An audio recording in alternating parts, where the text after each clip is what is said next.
Hello everyone. Today I am going to discuss about nutrition in animals which are related to class 7. आज के इस video में हम लोग जो कि आपका 5वां वीडियो है, जंतुओं में कैसे पोषण प्राप्त किया जाता है, इसके अंतर्गत हम लोगों ने सबसे पहले ह्यूमंस में देखा जो कैसे सभी प्रकार के मनुष्य अपने डाइजेशन अपने पोषण को प्राप्त करते हैं। आज के इस वीडियो में हम लोग जिस एनिमल्स की चर्चा करने के लिए जा रहे हैं वो आपका रुमिनेटिक एनिमल्स या फिर रुमिनेंट्स कहलाते हैं, जिसको हम जुगाली करने वाले या पागुर करने वाले जीव कहते हैं। प्रायः आप गाय भैंस बकरियों इत्यादि सबको देखते होंगे जुगाली करते हुए, बहुत देर बैठ करके या खड़े रह करके भी वो पागुर करते रहते हैं, मुंह को चलाते रहते हैं। ये कौन सा मेथड है डाइजेशन का? अगर ये डाइजेशन है तो फिर किस तरह के जीव में इस तरह के डाइजेशन को संपन्न किया जाता है। आज हम इन्हीं फैक्ट्स सब के बारे में जानकारी प्राप्त करेंगे। डियर स्टूडेंट, जब हम फूड चेन की चर्चा करते हैं तो फूड चेन जिसको हम आहार श्रृंखला कहते हैं, तो इसमें देखते हैं हर एक कार्निवोर्स जो होते हैं, कार्निवोर्स जिसको हम मांसाहारी कहते हैं, क्या कहते हैं? मांसाहारी। ये अटेम्प्ट करता है किस पर? हार्बीवोर्स पर, हार्बीवोर्स पर, ताकि इस हार्बीवोर्स से ये अपने फूड आइटम्स को क्या कर सके? एनर्जी को प्राप्त कर सके। हर एक कार्निवोरस, इस फूड चेन की ये विशेषता होती है कि हर एक अपने लोअर स्पेसीज वाले जीव पर डिपेंडेंट है। तो यहाँ जब ये हार्बीवोरस पर डिपेंडेंट रहते हैं तब कुछ दायित्व या रेस्पॉन्सिबिलिटीज हार्बीवोरस की बढ़ जाती है। जैसे सुदूर जंगलों में, घने जंगलों में जब हम इस फूड चेन की चर्चा करते हैं तो वहां पर हर एक हार्बीवोरस को प्राप्त करने के लिए कौन मौजूद रहता है? कार्निवोरस। ये हमारे फूड चेन की विशेषता होती है। जैसे सनलाइट से ग्रास लिया, एब्जॉर्ब किया उस एनर्जी को, और उस ग्रास को फिर ग्रास हॉपर खा जाता है, फिर ग्रास हॉपर को फ्रॉग खा जाता है। ये एक सिलसिलेवार ढंग से बना हुआ फूड चेन है। हम आज उसी फूड चेन की चर्चा कर रहे हैं जिसमें हर एक हार्बीवोरस को कार्निवोरस जो है सो अपना शिकार बनाता है और उससे एनर्जी को क्या करता है? गेन करता है। अब रही बात ये कैसे, जब इस कार्निवोरस के सामने में इसे जीना है तो फिर कैसे ये अपने फूड आइटम्स को प्राप्त करते हैं या फूड मटेरियल्स को प्राप्त करते हैं? तो डियर स्टूडेंट, आप प्रायः देखते होंगे इन हार्बीवोरस जीवों में ये जल्दी में अपने भोज्य पदार्थों को क्या करते हैं? खा लेते हैं। सबको उस समय आश्चर्य लगेगा जो कैसे जब हम मनुष्य आराम से स्लोली मोड में भोजन करते हैं। कहा जाता है डॉक्टरों के अनुसार जो हमें जब भी भोजन लेना चाहिए तो आराम मोड में लेना चाहिए। कहने का मतलब है कोई हड़बड़ाहट नहीं रहनी चाहिए। तो फिर ये हार्बीवोरस क्यों जल्दी में अपने फूड आइटम्स को उतरते हैं, लेते हैं और फिर जंगलों में भाग जाते हैं? ऐसा क्यों होता है?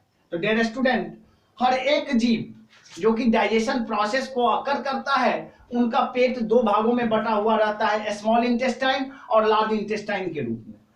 यहाँ हम जिस हार्बीवोरस की चर्चा करने के लिए जा रहे हैं, इनका पेट जो है, इनका स्टोमक जो है वो 4 चेम्बर्स में बना हुआ है और such chambers are referred as compound stomach. ये किस प्रकार का स्टोमक कहलाएगा? कंपाउंड स्टोमक, और वो 4 चेम्बर से बना हुआ रहता है। तो अब चलिए बारी से डिटेल करेंगे कि ये आखिर हार्बीवोरस क्यों क्विकली अपने फूड आइटम्स को प्राप्त करते हैं और क्विकली उसको स्वालो करते हैं। What are the reasons behind this criteria? क्या कारण है इसके पीछे, हम इन तथ्यों को देखेंगे।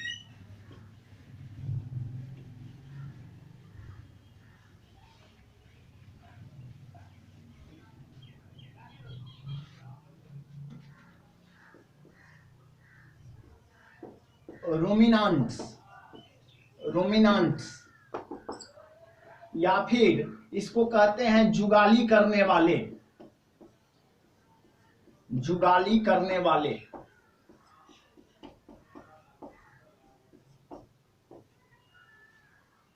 यहाँ एक क्वेश्चन उठता है, why do ruminants quickly bite and swallow their food.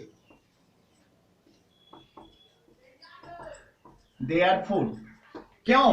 सभी तरह के जुगाली करने वाले जीव आसानी से अपने फूड को क्या करते हैं, काटते भी है और साथ ही साथ उसको ग्रहण भी करते हैं। कैसे, कौन से मेथड से है जिसके थ्रू ये रूमिनांट्स अपने भोज्य पदार्थों को क्या करते हैं, प्राप्त करते हैं? तो आप देखेंगे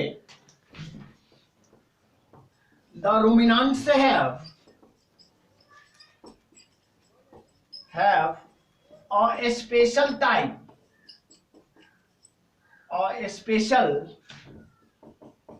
of stomach called a compound stomach।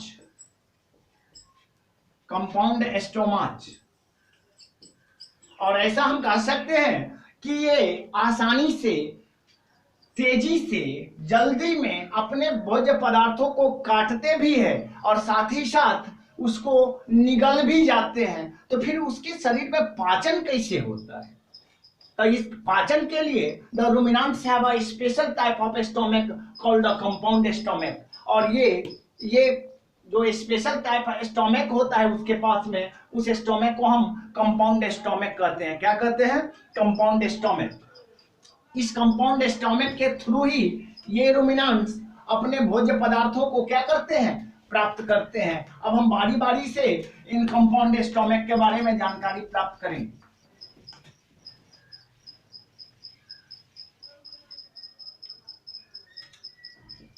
The compound stomach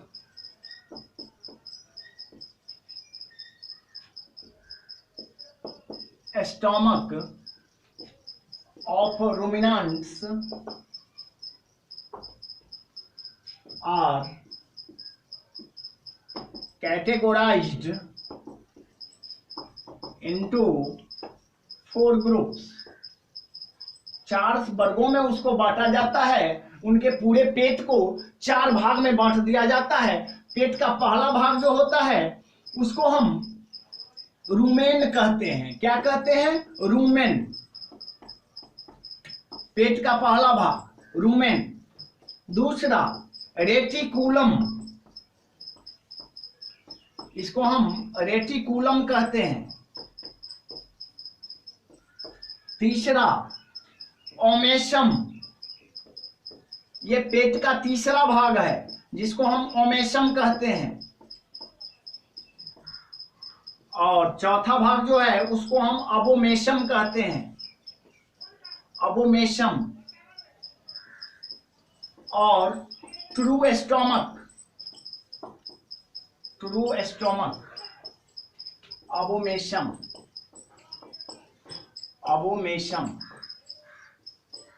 ये पूरा का पूरा रोमिनेटिक चैम्बर जो है 4 भागों में बटा हुआ रहता है, जिसमें से पहला को हम रूमेन, दूसरा को रेटिकुलम, तीसरा को ओमेशम और चौथा को अबोमेशम और true stomach.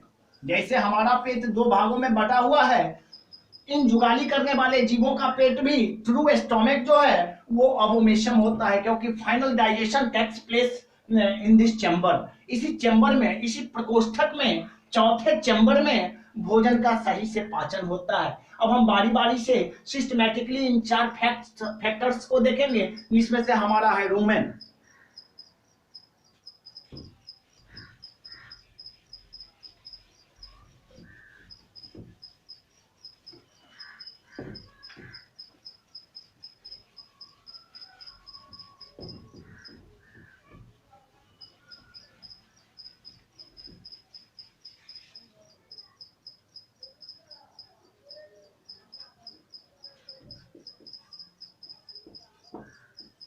The quickly, rumen के बारे में देखेंगे अब हम। The quickly bite food directly goes to the first chamber called rumen. वो रुमिनांस जुगाली करने वाले फर्स्ट कट जो लेते हैं भोजन का, काटते हैं, उसको डायरेक्टली कहां भेज देते हैं? Goes to the first chamber called the rumen. In the rumen many bacteria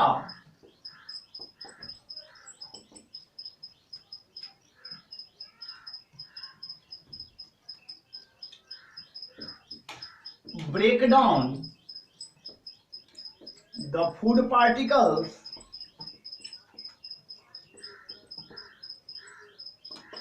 into soft materials।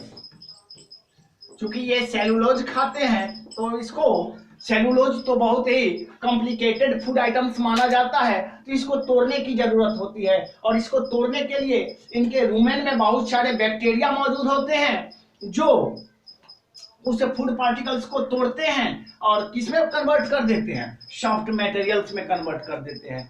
अब रही बात, ये सॉफ्ट मटेरियल्स हुआ, तब क्या करते हैं ये ruminants?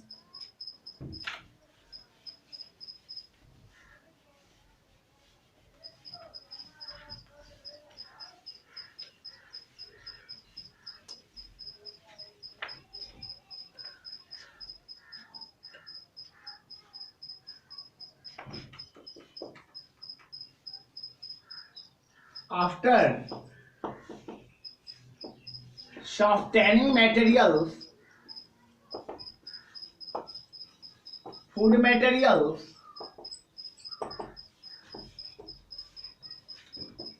when they feel safety,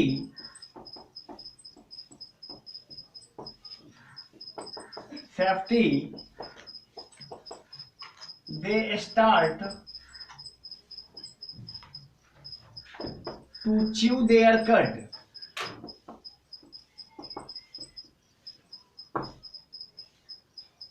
और जब वो भोज्य पदार्थ सॉफ्टन से सॉफ्टन हो जाता है, अत्यंत मुलायम हो जाता है, स्मूथ हो जाता है, और उसी अवस्था में जब वो सॉफ्टनिंग होता है तो ये अपने आप को सेफ्टी समझना क्या कर देता है? शुरू कर देता है। और जब वो सेफ्टी हो गया, they start to chew their cud, और तब उसके बाद जो है तो उस चारे को वो खाना क्या कर देता है? शुरू कर देता है। In this process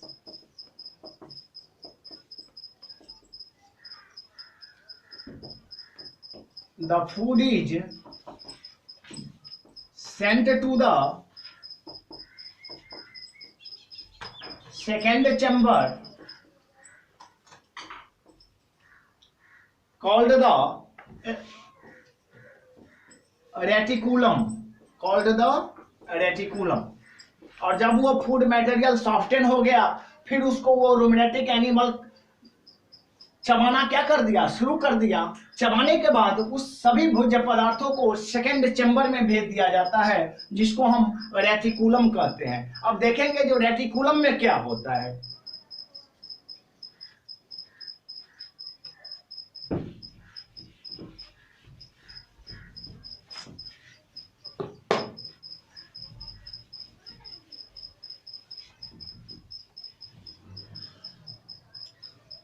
In the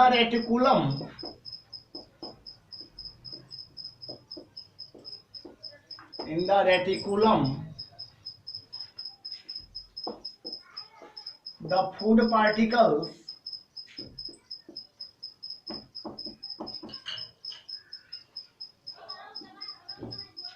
are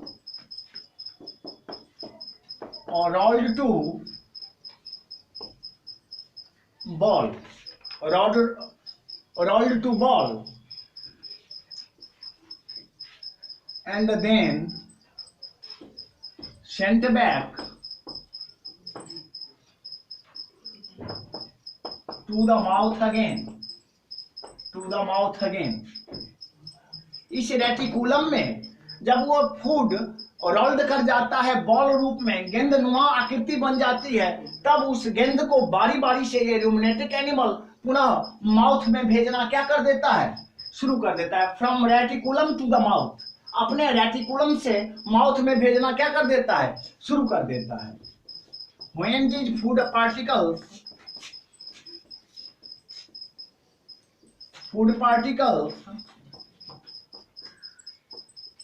reach to the mouth, और जब ये भोजन के पार्टिकल पुनः माउथ में पहुंचते हैं, they now chew the cud thoroughly, leisure and swallow them. और जब माउथ में पुनः वह भोजन का गोला, जो भी भोजन का गोला बना वो सॉफ्ट से सॉफ्टन हो गया, अत्यंत लीजरली हो गया, अत्यंत मुलायम हो गया, जिसको निगलने में उसको कोई परेशानी नहीं होती है। देन तब इस फूड मटेरियल्स को तीसरे चैम्बर में भेजा जाता है। After chewing the cud leisurely, these are sent to the third chamber called omasum.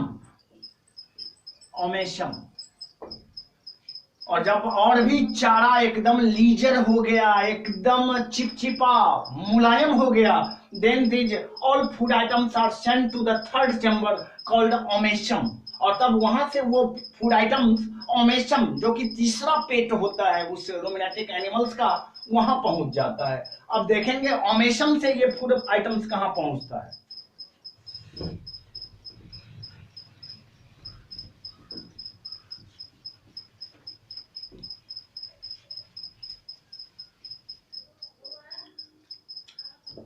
From the omasum,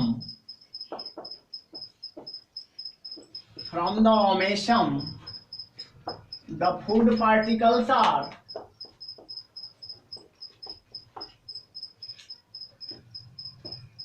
goes to the fourth chamber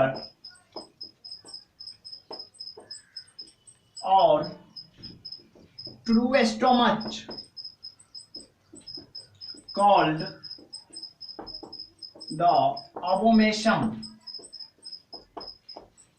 और फिर यहां से food particles goes to the fourth chamber और ट्रू स्टोमक, और यहां से चौथे पेट के चौथे चैम्बर या प्रकोष्ठक में पहुंचता है, जिसको हम ट्रू स्टोमक कहते हैं या फिर समटाइम उसको हम abomasum कहते हैं। डियर स्टूडेंट, यहां पर जाकर के वो भोज्य पदार्थ जो है सो फाइनल डाइजेशन को प्राप्त करता है, जिसके द्वारा ये सभी जीव जंतु एनर्जी को क्या करते हैं, प्राप्त करते हैं।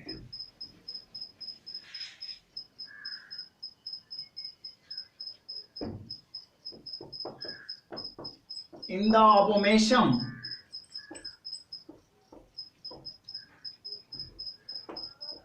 the final digestion process takes place,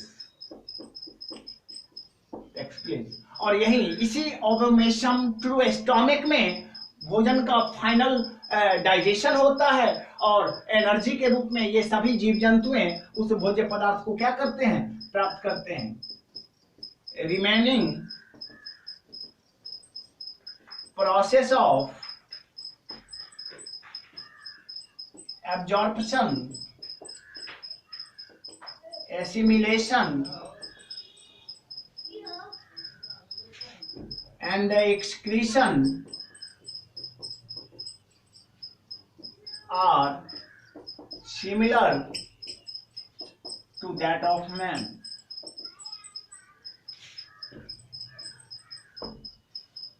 और फिर यहाँ जहां पर चौथे चैम्बर में जब पाचन की क्रिया संपूर्ण हो जाती है, तो बाद बाकी जो भी प्रक्रियाएं हैं, एब्जॉर्प्शन, एसिमिलेशन, एक्सक्रीशन, ये हम सभी जीवों की तरह, मनुष्य की तरह ही इन रुमिनेटिक एनिमल्स में भी मौजूद होते हैं। For example buffaloes,